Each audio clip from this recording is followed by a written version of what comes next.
Availability లేకపోతే మనం cranberry suggest చేసామండి. క్రాన్బెర్రీ సజెస్ట్ చేసిన 3 నెలల తర్వాత జనరల్ టెస్టింగ్ వెళ్ళి చూస్తే అప్పటి వరకు ఎప్పుడు కంట్రోల్ కాని షుగర్ కూడా నార్మల్ లెవెల్లో వచ్చింది.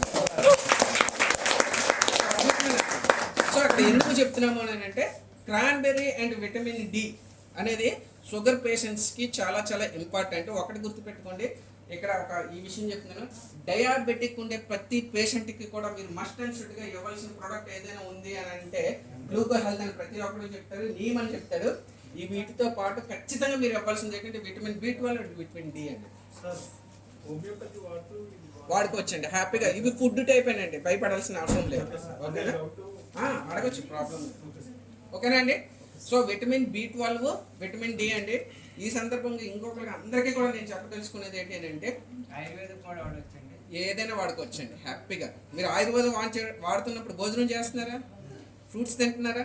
సో ఆ ఫ్రూట్స్ నుంచి వచ్చినవి భోజనాల నుంచి వచ్చినవేనండి. కాబట్టి అనుమానాలు ఏమీ పడద్దు, సైడ్ ఎఫెక్ట్స్ కూడా ఏమి. కానీ ఒకటి మాత్రం గుర్తుపెట్టుకోండి, అతి ఎప్పుడు కూడా ప్రమాదమే. ఏంటండి, అతి ఎప్పుడు కూడా ప్రమాదమే.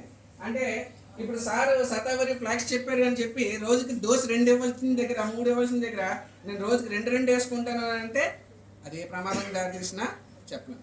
ఎందుకంటే మనకి మీకు తెలుసా, గ్రేప్స్ బాగుంటాయి కదండి తినడానికి. గ్రేప్స్ బాగున్నాయి, చౌకగా వస్తున్నాయని చెప్పి ఒక రోజు 1 కేజీ తినండి, 2వ రోజు ఖచ్చితంగా మీకు మోషన్ టైట్ అయిపోతుంది. నార్మల్గా అయితే గ్రేప్స్ తింటే మోషన్ ఫ్రీగా అవుతుంది, కానీ అదే గ్రేప్స్ మీరు 1 కేజీ తినండి కూర్చోండి, 2వ రోజు టైట్ అయిపోతుంది. ఏమైంది అక్కడ, అతి అయిపోయింది.